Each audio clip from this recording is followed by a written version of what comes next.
शुरू करिए। बोलिए श्री प्राणनाथ प्यारे की जय। बोलिए श्री सतगुरु महाराज की जय। निस दिन ग्रहिए प्रेम सो श्री युगल स्वरूप के चरण। निर्मल होना याही सो और धाम बरनन। निस दिन ग्रहिए प्रेम सो श्री युगल स्वरूप के चरण। एकात्म धनी पहचानिए निर्मल एहि उपाय। एक आत्म धनी पहचानिए निर्मल एहि उपाय। श्री महामती कहे समझ धनी को ग्रहिए सो प्रेमे पाए। ग्रहिए सो प्रेमे पाए। निस दिन ग्रहिए प्रेम सो श्री युगल स्वरूप के चरण। ए सुख सब दातीत के क्यों कर आवे जुबान। ए सुख सब दातीत के क्यों कर आवे जुबान। बाले से बुढ़ापे लग मेरे सर पर खड़े सुभान। सर पर खड़े सुभान। निस दिन ग्रहिए प्रेम सो श्री युगल स्वरूप के चरण। श्री महामती कहे अरवा अरश से जो कोई आई होए उतर। श्री महामती कहे अरवा अरश से जो कोई आई होए उतर। सो इन स्वरूप के चरण लेके चलिए अपने घर। चलिए अपने घर। निस दिन ग्रहिए प्रेम सो श्री युगल स्वरूप के चरण। कंठ लगाइए कंठ सो पिया कीजे हास विलास जी। कंठ लगाइए कंठ सो पिया कीजे हास विलास जी। वार ने जाए श्री इंद्रावती पिया राखो चरणों के पास जी। पिया राखो चरणों के पास जी। निस दिन ग्रहिए प्रेम सो श्री युगल स्वरूप के चरण। सदा सुखदाता धाम धनी मैं कहा कहूँ किन सो बात जी, सदा सुख दाता धाम धनी मैं, कहा कहूँ किन सो बात जी, श्री महामती युगल स्वरूप पर अंगना बल बल जात जी, अंगना बल बल जात जी, निस दिन ग्रहिए प्रेम सो श्री युगल स्वरूप के चरण, निर्मल होना याही सो, निर्मल होना याही सो, और धाम वर्णन, और धाम वर्णन, और धाम वर्णन। बोलो श्री प्राणनाथ प्यारे की जय, बोलो श्री सतगुरु महाराज की जय। प्रणाम जी सुंदर साथ जी। प्रणाम जी आपके चरणों में। प्रणाम जी। प्रणाम भैया, धन्यवाद। सुंदर साथ जी आगे बढ़ते हैं, समय पूरा हो गया है।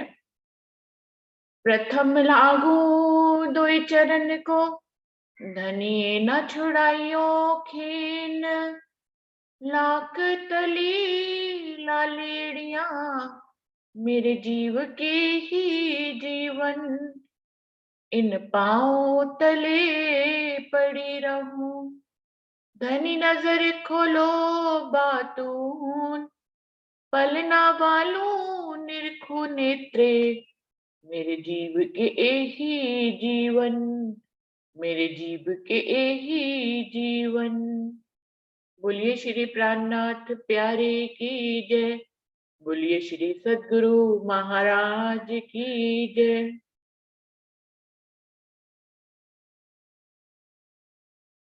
बड़ा क्यामत नामा के 15 प्रकरण हो गए हैं सुंदर साथ जी, अभी 16वें प्रकरण पे आगे बढ़ रहे हैं। अभी यहाँ पर सब छोटे छोटे 6 और 8 चौपाई के प्रकरण हैं और उनमें बड़े बड़े संदेश है। प्रकरण छोटे छोटे हैं लेकिन बड़ी बड़ी बातों को उनमें खोला गया है। यहाँ पर अब 16वां प्रकरण में क्या कह रहे हैं नाथ जी महाराज, ए जंजीर सिपारे 16वें माहे, बरस 100 की मजल है जाहे, याद किया माही कुरान, किससे इंद्रीस की पहचान। 16वें सिपारे, कुरान के 16वें सिपारे की जंजीर को यदि मिलाकर देखें, जहां पर 100 बरस की मंजिल का बयान है। अभी पिछले प्रकरण में सुंदर साथ जी हम सब पढ़ के आए थे, श्यामा महारानी की उम्र के 99 जब वर्ष होते हैं उस समय का किस्सा पढ़ के आए थे। जब वो 99 वर्ष के हो जाते हैं, 97 से 99 वर्ष की बात की गई है कि जब वो 99 वर्ष के हो जाते हैं तो वो खुदा से कहते हैं कि मुझे एक ऐसा पुत्र चाहिए जो मेरे काम को आगे बढ़ाए। अब उनको उस उम्र में एक पुत्र तो मिल गया जो हमें बताया गया पिछले प्रकरण में। अभी उनके आगे की 1 साल और आगे की बात का यहाँ पर इस प्रकरण में वर्णन किया जाएगा।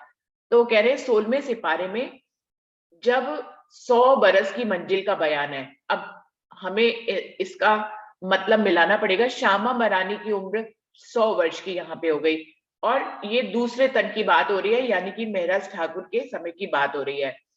याद किया माहे कुरान, कुरान में उसको याद करके लिखा गया है, किससे इद्रीस की पहचान। वहां पर एक इद्रीस पैगंबर की पहचान के बारे में एक किस्सा लिखा हुआ है, उसको दूसरे शब्दों में दूसरी चौपाई में बता रहे हैं, जहां पर वो पहले तन, राज्य का जो पहला तन है, कृष्ण से उनको हक की स्वरूप तक लाएंगे। इस वाली चौपाई में क्या कह रहे हैं, बेटा नवासे साहिब का बाप दादा नू था, अबनूस था उसका नाम, इद्रीस लकब कया इस्थाम। नूह पैगंबर वसुदेव जी को कहते हैं, देवकी उनकी पत्नी है, और यहाँ पर उनका जो पुत्र था, जो श्री कृष्ण के रूप में आए थे, उनको कहा गया है कि अबनूस था उसका नाम अबनूस पड़ा कुरान के शब्दों में।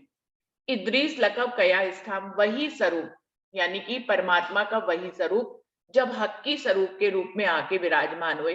ब्रज और रास भी शिरजी साहिब जी के अंदर ही विराजमान है। बसरी सूरत, मलकी सूरत का उनके अंदर आना, वो तो हम सभी को मालूम है। सभी पैगंबरों का उनके अंदर आना, उनकी शोभा उनको प्राप्त होना, ये भी हम सभी को मालूम है। मार्फत सागर से लेकर अब तक बड़ा क़यामत नामे तक राजी इसी तरह से सब बातों को खोल रहे हैं, कुरान के भेदों को, कि बसरी मलकी भी उनके अंदर आके हक्की स्वरूप में बैठे और सारे पैगंबरों की शोभा भी उन्हीं को मिली। ऐसे ही ब्रज और रास भी जो है वो उनका स्वरूप, वो भी तो राज्य के ही पहले स्वरूप थे। दो शक्तियों के साथ रास में गए, वो भी राज्य का स्वरूप है। मोहम्मद साहब के रूप में आए, वो भी राज्य का स्वरूप है। चौथे स्वरूप में धनी देवचंद जी के रूप में आए, तो वो भी राज्य का स्वरूप है। लेकिन सभी जो है, अभी पिछले प्रकरण में आया था कि 3 रात और चौथे फजर के दिन का वर्णन करना है, जो बिहारी जी नहीं कर पाएंगे, उसके लिए आपके नस्ली पुत्र की जरूरत होगी। तो ये 3 रातें जो बयान कर रहे हैं कि जिनका भेद खुलेगा चौथे दिन, फजर के दिन। तो 3 रात में ब्रज, रास और धनी देवचंद जी की लीला आ रही है। तो यहाँ पे कह रहे हैं, इसीलिए यहाँ से फिर से लिंक जोड़ रहे हैं आपका ब्रज और रास से, कि उस कृष्ण को अबनूस कहा गया।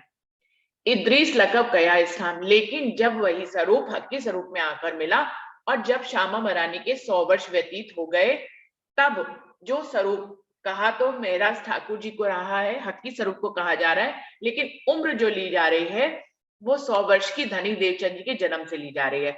वो कह रहे हैं जब वो स्वरूप, कृष्ण का भी वो स्वरूप उनमें आकर मिलता है, इद्रीस लकब कया इस्थाम, जब 100 वर्ष की मंजिल पूरी हो जाती है, तब उनको इद्रीस पैगंबर की उपमा से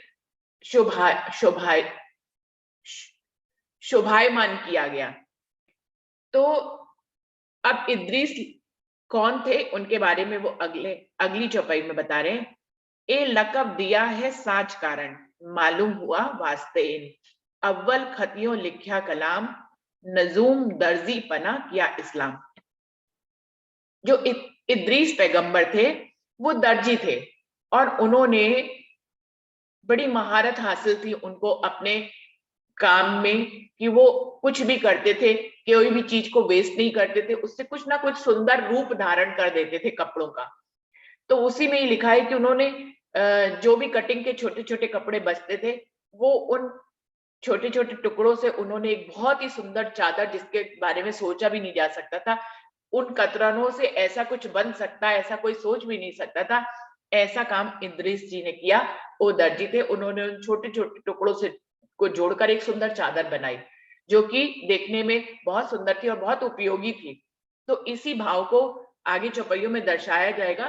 तो यहाँ पर शिरजी साहिब जी की तरफ ये जो इशारा किया जा रहा है कि रामनगर की मंजिल तक जब श्यामा महारानी को 100 वर्ष व्यतीत हो जाते हैं, वहां पर को उनको इद्रीस पैगंबर की उपमा से शोभायमान किया गया, कि शिरजी साहिब जी ने भी जब ये ज्ञान का सूर्य उदय हुआ, तारतम वाणी उतरी, यहां तक आते आते उन्होंने वेद और कतेब के सभी अर्थों को खोलकर एक परम धाम तक का एक सही रास्ता, जो कि इस ब्रह्मांड में रात्रि थी, जो 3 रात्रि अभी कही गई, उनके बिना तो पहले ही ब्रह्मांड में रात्रि थी, लेकिन अभी जब तारतम ज्ञान का मंत्र आया धनी देवचंद जी के माध्यम से और फिर ये वाणी आ गई, लेकिन धनी देवचंद जी के समय तक को भी रात्रि ही कहा गया है। उजाले का सूर्य सिर्फ शिरजी साहिब जी के समय को कहा गया, जब पूरी कुलजम स्वरूप वाणी पन्ना जी तक उतर गई, परम धाम का सारा ज्ञान आ गया, वेद कतोबों को खोलने का सारा ज्ञान आ गया। तो कह रहे हैं उन्होंने वेद कत्ते दोनों के ही धर्म ग्रंथों के भेदों को खोलकर, जिनको कोई अभी तक समझ नहीं पाता था, कुरान के किस्सों को लोग पढ़ते तो थे लेकिन उनको घटा नहीं पाते थे, उन किस्सों को संजोकर जो जगह जगह कहते हैं कि जंजीर मिलाकर बनाई, अब यहाँ पे वो कह रहे हैं उन टुकड़ों को जोड़कर उन्होंने एक ऐसी चादर बनाई, एक ऐसा मार्ग दुनिया में जाहिर किया जिससे परमात्मा तक पहुंचा जा सकता था। तो जिन जंजीरों को कोई समझ नहीं पाता था वो अलग अलग बिखरे हुए थे। कुरान की आयतों में किसी आयत में कोई इशारा, किसी आयत में कोई इशारा, लेकिन तारतम ज्ञान की चाबी लगाए बिना उन किस्सों को जोड़ा नहीं जा सकता था। शिरजी साहिब जी ने उन किस्सों को जोड़ा। और ऐसे ही हिंदू के धर्मों में कि गुरु ग्रंथ साहिब में क्या कह रहे हैं गुरु नानक देव जी, बाइबल में जीसस खुद किसकी पहचान करा रहे हैं, इन सब जंजीरों को छोड़कर उन्होंने इस दुनिया में जो उस परमात्मा की राह पर चलने के लिए बेताब थे, जो हर तरह की कसनियां करते थे, कभी अग्नि में बैठते थे, पहाड़ों से गिरते थे, बर्फ में गलते थे, लेकिन उनको मुक्ति का कोई मार्ग नहीं मिलता था। ऐसे में जागनी के ब्रह्मांड में हक के स्वरूप में आकर एक ऐसा अलग अलग टुकड़ों को जोड़कर एक ऐसा मार्ग बनाया जिससे अक्षरातीत पूर्ण पारब्रह्म की पहचान होती है, उनके धाम की पहचान होती है, 25 पक्षों की पहचान होती है। आज तक इस ब्रह्मांड के में उनका स्वरूप और श्रृंगार नहीं आया था। लोग शून्य में ही खुदा की सूरत ना मानकर शून्य में ही अपने ध्यान को ले जाते थे, तो वो खुद भी शून्य ही हो जाते थे। अभी जबकि उनकी शोभा और श्रृंगार और सूरत का बयान सब कुछ आ गया, तो हर कोई परमात्मा की बंदगी कर उस पे समर्पित होकर उनको प्राप्त कर सकता है, उनका दर्शन कर सकता है और अपने जीव को योग माया के ब्रह्मांड में अखंड कर सकता है। ये सुनहरा अवसर खुद अक्षरातीत ने अपनी वाणी को इस धरती पर उतारकर सारे ब्रह्मांड को ये खुशखबरी दी है और हर कोई अब ये सुनहरा अवसर चाहे तो प्राप्त कर सकता है। ए लकब दिया है सांच कारण, मालूम हुआ वास्ते अव्वल खतियों लिखा कलाम, नजूम दर्जी पना किया इस्लाम। ये जो खिताब इनको दिया है इसलिए दिया है क्योंकि उन्होंने एक सत्य को यहाँ पर जाहिर किया है। मालूम हुआ वास्ते, सारी दुनिया में जो चीजें नहीं मालूम थी उन सब को बताकर उन्होंने ये खिताब को हासिल किया। अव्वल खतियों लिखा कलाम, अव्वल खत यूं लिखा कलाम से क्या मतलब है कि कुरान के में पहले से ही कुरान रूपी जो खत हमारा आया है उसमें पहले से ही राजी महाराज ने ये सारी बातें लिखी हैं। नजूम दर्जी पना किया इस्लाम कि इद्रीस ने जो कपड़ों के टुकड़ों से काम किया था, शिरजी साहिब जी ने वही धर्म के साथ काम किया। उन्होंने धर्म के अलग अलग आयतों, अलग अलग प्रकरणों को जोड़कर धर्म की एक चादर बनाई जिस पर सभी लोग सुगमता से चलकर परमात्मा तक पहुंच सकते थे।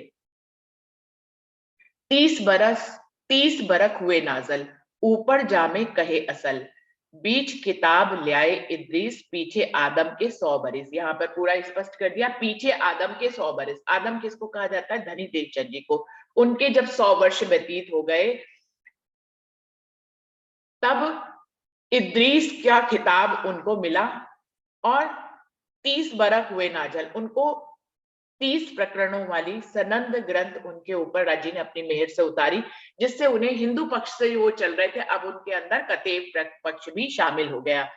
ऐसे ही कुरान के 30 सिपारे हैं, वैसे ही 30 प्रकरणों के रूप में सनंद ग्रंथ शिरजी साहिब जी को राजी महाराज ने अपनी मेहर से दी। 30 बरख हुए नाजल, ऊपर जामे कहे असल, ये दूसरा जामा जो है श्यामा भनानी का, उनके ऊपर ये असल की वाणी उतरी। बीच किताब ले आए इद्रीस, पीछे आदम के 100 बरस। उस किताब के रूप में उन्होंने सब कुछ यहाँ पर दुनिया में जाहिर किया और तब तक आदम की उम्र 100 बरस की हो गई थी। यहाँ पर उनको सभी धर्म ग्रंथों को जोड़ने के कारण इद्रीस का खिताब मिला। तहकीक वह था कहे खलक, यही सांच कहेगा हक, पहुंचाया चौथे आसमान, बीच में राज भिस्त पहचान। तहकीक वह था कहे खलक, पूरी दुनिया उनके बारे में ही बयान करती है, किसके? हक की स्वरूप के बारे में बयान करती है कि वो निश्चित एक खुदा से मिलाने वाला स्वरूप है। तहकीक वह था कहे खलक, पूरी खलक यही कहती है कि आज से पहले कोई भी खुदा से मिल नहीं सकता था। उन्होंने ही इद्रीस पैगंबर की तरह सारे धर्म शास्त्रों की जंजीरों को जोड़कर उस खुदा की पहचान कराई। निश्चित ही वो खुदा की पहचान कराने वाले स्वरूप है। यही सांच कहेगा हक, यही वो स्वरूप है जो हक परमात्मा की सच्ची बात को इस दुनिया में जाहिर करेगा जो आज तक इस ब्रह्मांड में कभी आई ही नहीं थी। पहुंचाया चौथे आसमान, यही वो स्वरूप है जो चौथे आसमान पर सभी को पहुंचाएगा। कोई भी अक्षरातीत पूर्ण पार ब्रह्म का कसनी करके दर्शन कर सकता है। सुंदर साथ जी, हम अपने दर्शन की बात पर जो है संशय कभी कभी सुंदर साथ को होता है। यहाँ तो ये तक कहा जा रहा है कि अभी तो ऐसा रास्ता ब्रह्मांड में जाहिर हो गया है कि कोई भी अक्षरातीत पूर्ण पार ब्रह्म का कसनी कर दर्शन कर सकता है, 25 पक्षों का दर्शन कर सकता है। सिर्फ ये बात जरूर आती है वाणी में छुपे रूप में कि श्यामा महारानी और उनकी उम्मत का दर्शन नहीं कर सकते, क्योंकि हर कोई अपनी हुरम को छुपा के रखते हैं। बिल्कुल इस बात के हिसाब से कहते हैं कि खुदा अपना दर्शन तो देता है, लेकिन वो अपनी हुरम मतलब अपनी आनंद अंग श्यामा महारानी और सखियों को छुपा कर रखते, उनका दर्शन नहीं देते। उनका दर्शन तो सिर्फ परमधाम की ब्रह्म सृष्टियों को होगा और किसी को नहीं होगा।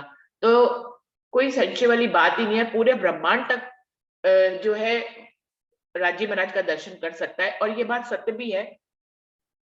जब वाणी का स्वरूप, श्रृंगार, सागर सब हम पढ़ते हैं तो राज्य के श्रृंगार का वर्णन इतनी महंताई से किया गया है कि एक स्वरूप तो खड़ा होता ही है हृदय में हर किसी के।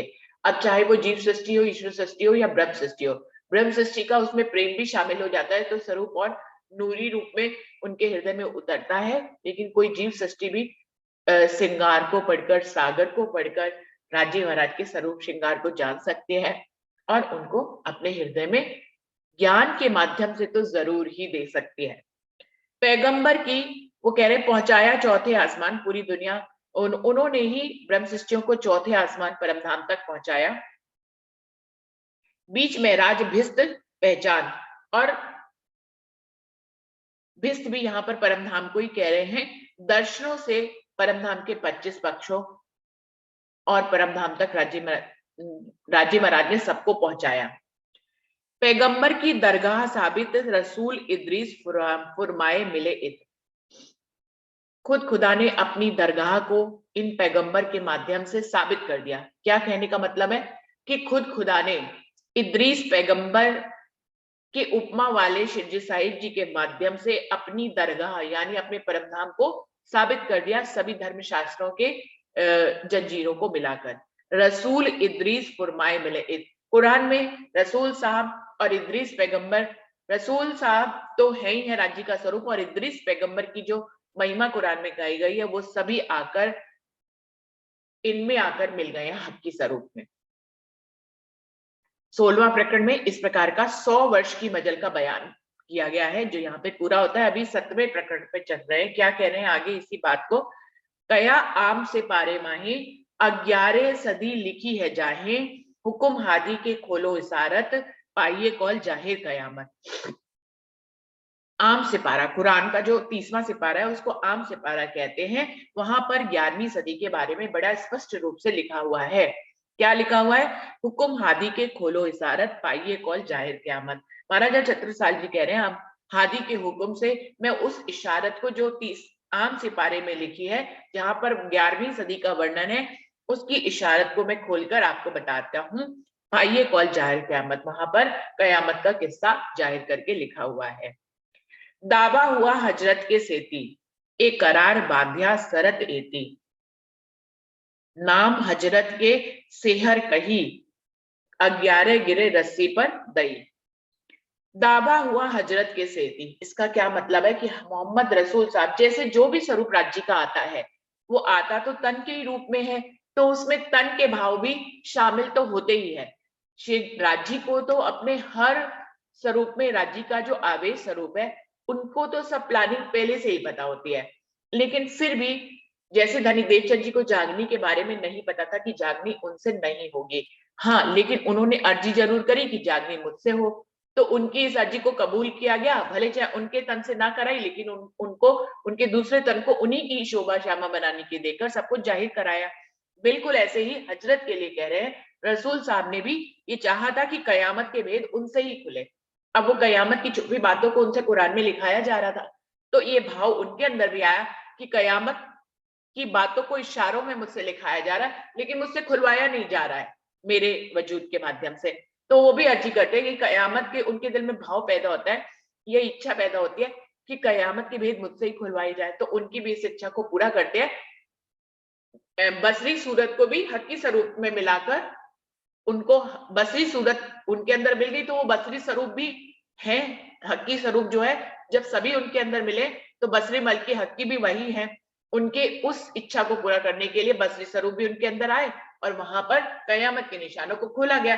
तो जैसे धनी देवचंद जी की इच्छा को पूरा किया गया, वैसे ही मोहम्मद साहब की इच्छा को भी पूरा किया गया। क्या कह रहे हैं, दावा हुआ हजरत के सेती, हजरत की तरफ से ये इच्छा प्रकट की गई कि ये दावा लेने की कोशिश की गई कि कयामत के निशान मुझसे ही खुले, एक करार बाध्या सरत। और इसी बात को इशारा करने के लिए कुरान में 11वीं सदी का वर्णन है कि जब 11वीं सदी आएगी तो सारे भेद खुल जाएंगे। तो हमेशा ही मोहम्मद साहब कहा करते थे कि मैं इस तन में आकर इशारा कर जा रहा हूं, अपने यार दोस्तों को बताते थे, और मैं ही आकर मैं अपने भेदों को खोलूंगा। जब मैं हक की स्वरूप में आऊंगा तो मैं अपने भेदों को खोलूंगा। नाम हजरत के सेहर कही 11 गिरे रस्सी पर दई। अब ये कयामत के कौल कब खुलेंगे, उनके यार यदि पूछा करते थे तो वो इस बात को उन्होंने कुरान में इस किस्से के रूप में दर्शाया गया है कि मोहम्मद हजरत रसूल साहब के ऊपर एक यहूदी लड़की टोना कर देती है और उनके बालों को ले आती है। ऐसा कहा भी जाता है कि किसी के ऊपर टोना टोटका करना हो तो उसके बाल ले आइए। वो बालों को उनके लाकर उसने एक रस्सी बनाई, रस्सी बनाकर उसमें 11 गांठें लगा दी और उस 11 गांठों वाली रस्सी को उसने एक कुएं में लटका दिया और रस्सी के ऊपर एक पत्थर रख दिया। तो ये सारा किस्सा जो है कुरान में वर्णित है। इस किस्से का आगे पूरा वर्णन है, लेकिन मैं पहले से बता रही हूँ कि इनका भाव क्या है। ये सारा इशारा किया गया हक्की स्वरूप के ऊपर। पूरी परमधाम से लेकर हक्की स्वरूप तक की लीला को इस किस्से के माध्यम से बताया गया। कैसे कि जो रस्सी है, रस्सी में जो गांठें हैं वो तो हमें मालूम है 11वीं सदी के ऊपर सवेरा जो है 11वीं सदी में होगा हक्की स्वरूप के माध्यम से। लेकिन जो यहूदी लड़की ने जो जादू टोना किया उसको क्या कहा गया, फरामोशी डाली गई परमधाम की रूहों के ऊपर। रस्सी जो है वो परमधाम की रूहें हैं और उसमें जो 11 गांठें लगाई गई हैं कि इन रूहों की फरामोशी कब खुलेगी, जब 11वीं सदी में स्वयं हक्की स्वरूप श्री प्राणनाथ जी आकर तारतम वाणी से उनकी इस गांठों को खोल देंगे। टोना करने का मतलब है कि पत्थर रखने का मतलब है कि फरामोशी उनके ऊपर बैठ गई परमधाम की रूहों के ऊपर, और जिसके कारण वो रूहें जागृत नहीं हो पाती हैं। ये फरामोशी का पर्दा पड़ा होने के कारण वो जागृत नहीं हो पाती है। टोना उनके ऊपर कर दिया गया फरामोशी का और 11 गांठें लगाकर ये इशारा किया गया कि ये 11वीं सदी में जाकर खुलेंगी। ऐसे ही जब मोहम्मद साहब मेराज करने गए थे, सब तरह से इसको जोड़कर समझेंगे कि मोहम्मद साहब जब दर्शन करने गए थे तो वहां पर उन्होंने मोतियों के मुंह पे कुलक देखा।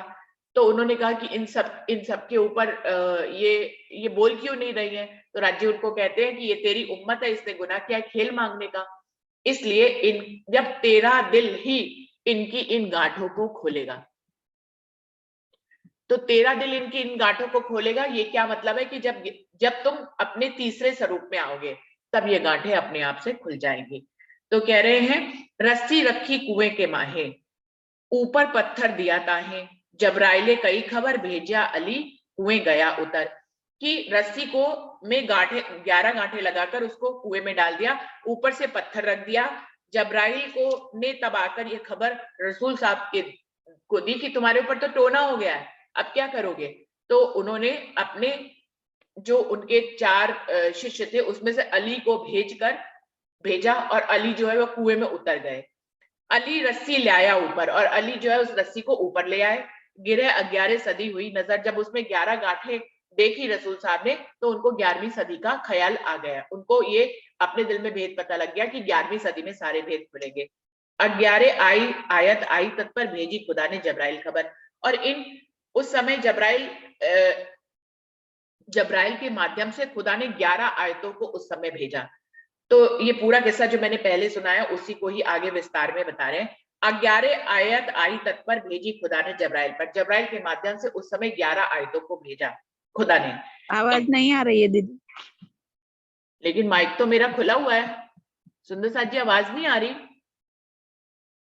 आ रही है, आ रही है, आ रही है। हंसाबेन आपको नहीं आ रही है? आवाज तो बिल्कुल क्लियर आ रही है, रिकॉर्ड भी हो रही है। इन पढ़ते रसूल खबर भई, हर आयत हर गिरे खुल गई, उमर रजी अल्लाह करी नकल, अजब आयत आई सकल।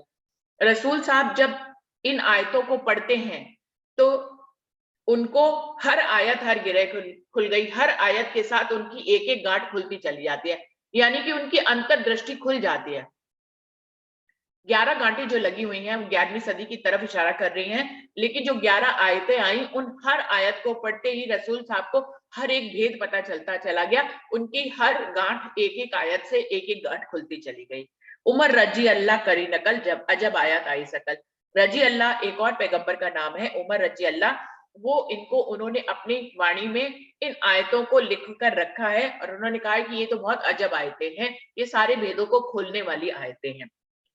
वास्ते रद्द करने को शहर, खुली गांठे छूटे पैगंबर, इनसे पनाह पकड़ी मैं, सो तिनकी फजर करूं है जिन्हें। महाराजा छत्रसाल जी कह रहे हैं कि वास्ते रद्द करने को शहर, खुली गांठे छूटे पैगंबर। जैसे ही इन आयतों के माध्यम से जो जबराइल लेके आया था, हर आयत से हर गांठ खुलती चली गई। इस प्रकार मोहम्मद साहब उस जादू टोने से मुक्त हो गए। जादू टोने से मुक्त होने से क्या मतलब है कि जागनी जो अभी तक नहीं हो पा रही थी, वो अपने हक के स्वरूप में जो इशारा किया गया कि जब 11वीं सदी में ये गांठें 11वीं सदी की तरफ इशारा किया गया कि जब 11वीं सदी आएगी तो ये इन गांठों का विस्तार रूप यानी कि कुरान का विस्तार रूप वाणी रूप पाएगी, और सारे बंधन जो है, सारी गांठें खुल जाने का क्या मतलब है कि ब्रह्म सृष्टियों के ऊपर जो ये बंधन था कि वो जागृत नहीं हो पाएंगी, टोने के कारण, फरामोशी के टोने के कारण जो जागृत नहीं हो पाएंगी, वो 11वीं सदी में जब कलज स्वरूप की वाणी आ जाएगी उससे वो जागृत हो जाएंगी और उनके ऊपर ये जो फरामोशी का पर्दा है वो हट जाएगा। वास्ते रद्द करने को शहर, पहले मोहम्मद साहब कुरान को में जो इशारे किए गए हैं उनको विस्तार रूप में, उनको रद्द करके उनको विस्तार रूप में वाणी के रूप में खोलने के लिए ये गांठें खोली गई और पैगंबर के ऊपर किया गया जादू को हटा दिया गया। खुली गांठें छूटे पैगंबर, इस प्रकार पैगंबर साहब उन गांठों के जो उनके ऊपर टोना था वो उससे मुक्त हो गए। इनसे पनाह पकड़ी मैं, सो इनकी फजर करो है। महाराजा छत्रसाल जी कह रहे हैं मैं इन बातों से, इन किस्सों से जो समझ रहा हूं वो मैं अपने मोमिनों के आगे जाहिर करना चाहता हूं। फलक चीज कहते हैं हुआ चाहिए दो देखो विवेक, महमद ले उठे उम्मत खास, सो तो पहुंचे साहिब बिलास। फलक किसको कहते हैं? बहुत सारी कविताओं में भी वर्णन आता है, आसमान को फलक कहते हैं। फलक चीज कहते हैं, आसमान तो एक ही होता है, लेकिन आसमान में जब चांद आता है, जब सूरज आते हैं, जब तारे आते हैं तो आसमान की सुंदरता एक अलग अलग ढंग से दिखाई देती है इस ब्रह्मांड को। चांद जब निकलता है, चांद और तारे निकलते हैं तो आसमान की सुंदरता एक अलग ढंग से दिखाई देती है, कभी उनको उसको अलग ढंग से वर्णन करते हैं। ऐसे ही जब सूर्य उदय होता है उस आकाश में तो उसकी महिमा एक अलग ढंग से होती है। तो वही बात यहाँ पर कह रहे हैं, फलक चीज कहते हैं, आसमान तो एक ही होता है, हुआ चाहिए दो देखो विवेक, लेकिन वो अलग अलग स्वरूप जब रूपों में आता है तो अलग अलग ढंग का दिखाई देता है। तो ये बात किस बात के लिए इशारा कर रहे हैं कि आसमान यहाँ पर राज्य को कह रहे हैं, और राज्य अपने दो स्वरूपों में जब आते हैं तो अलग अलग ढंग का दिखाई देते हैं, लेकिन वो होते एक ही स्वरूप है। यानी कि धनी देवचंद जी और शिवजी साहिब जी की तरफ इशारा कर रहे हैं कि वो उनके अंदर खुदा की जो आवेश शक्ति आई है वो दोनों है तो एक ही है, दोनों ही खुदा के स्वरूप है, लेकिन वो चांद के रूप में दुनिया में आए और वो सूरज के रूप में दुनिया में आए, क्योंकि वो तारतम ज्ञान की कुंजी लेके आए और वो पूरी तारतम वाणी ही लेके आए, तो उसको ज्ञान का सूर्य का उदय होना कहा गया। तो मोहम्मद ले उठे उम्मत खास, सो तो पहुंचे साहिब बिलास। उस तारतम वाणी को वो कह रहे हैं, हुआ चाहिए दो देखो विवेक, विवेक पूर्वक उस एक आसमान को दो स्वरूपों में देखिए आप। विवेक पूर्वक उस एक आसमान को जब वो दो अलग अलग स्थितियों में प्रकट होता है तो उसकी सुंदरता कैसी होती है, ऐसे ही हमें उस एक खुदा को उन दो स्वरूपों में वो कैसे कैसे इस दुनिया में आया, उसको अलग अलग महिमा के रूप में दर्शाया, उसको आप विवेक पूर्वक देखिए, उसको दो स्वरूप मत समझिए, वो एक ही स्वरूप है। मोहम्मद ले उठे उम्मत खास, मोहम्मद जब हक्की स्वरूप में उठ गए, आ गए, तो उन्होंने अपनी उम्मत को जो है परम धाम का ज्ञान दिया, जो पहले इस प्रकरण में बताया कि इद्रीस की तरह उन्होंने परम धाम तक का ज्ञान सबको दिया। अपनी उम्मत को उस परम धाम के बारे में उन्होंने बताया, उनकी पहचान कराई। सो तो पहुंचे साहिब विलास, उनकी इस ज्ञान की रोशनी से परम धाम के मोमिन अपने विलास में पहुंचे, खुदा के विलास में वो पहुंच गए। सो तो पहुंचे साहिब विलास, उनके इस तारतम ज्ञान की रोशनी के तले चलते चलते ही परम धाम के मोमिन अपने मूल खुदा के विलास में पहुंच गए। जो उनकी चाहना थी, उनको उनकी बुजुर्गी का पता लग गया, और जो वो इस दुनिया में आए थे जिस कारण से, वो कारण पूरा हुआ और वो परम धाम के विलास में और अपने खुदा के विलास में पहुंच गए। पीछे रहा जो पत्थर घास, सो इन दुनिया की पैदाश। वो कह रहे हैं इस तारतम ज्ञान की रोशनी के जब इस ब्रह्मांड में फैली, तो उसके फैलने के बावजूद भी जो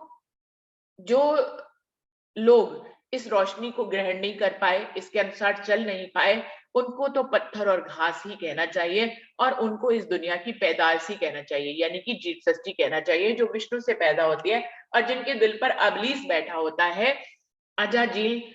उनकी आंखों में अबलीस होता है, दिल पर अजाजील का राज्य होता है। वो ज्ञान की रोशनी को नहीं लेने देता है, उसको जीव सृष्टि कहते हैं। वो पत्थर और घास की तरह होती है। तो इसी को कहा है पीछे रहा जो पत्थर घास, सो इन दुनिया की पैदाइश। उन्होंने इस तारतम ज्ञान की रोशनी के सुनहरे अवसर को ग्रहण नहीं किया, उनका विरोध किया, उनके बताए रास्ते पे नहीं गए, कोई समर्पण नहीं किया, तो उनको फिर अंतिम समय पे तारतम दिया जाएगा असराफिल के माध्यम से, और फिर वो उनके जीव को दोजख की अग्नि में जलाकर पश्चाताप कराकर फिर उनको योग माया के ब्रह्मांड में अखंड किया जाएगा। तो धनी अपनी मेहर तो उनके ऊपर भी करेंगे जो पत्थर और घास हैं, जो इस दुनिया की पैदाइश हैं। लेकिन यहाँ पर इशारा किया जा रहा है कि जब तारतम ज्ञान की रोशनी आई तो उन्होंने कुछ भी नहीं लिया, इसलिए उनको पत्थर और घास कहा गया। तो अभी समय ज्यादा नहीं बचा है सुंदर साथ जी, यहीं तक रखते हैं और चौपाई को दोहराते हैं। फलक चीज कहते हैं एक, हुआ चाहिए दो देखो विवेक। मैं मदले उठे उम्मत खास, सो तो पहुंचे साहिब विलास। पीछे रहा जो पत्थर घास, सो इन दुनिया की पैदाइश, सो इन दुनिया की पैदाइश। बोलिए श्री प्राणनाथ प्यारे की जय, बोलिए श्री सद्गुरु महाराज की जय, सर्व सुंदर साथ की जय। सुंदर साथ जी अपनी दूसरी बैठक की तरफ हम लोग आगे बढ़ते हैं।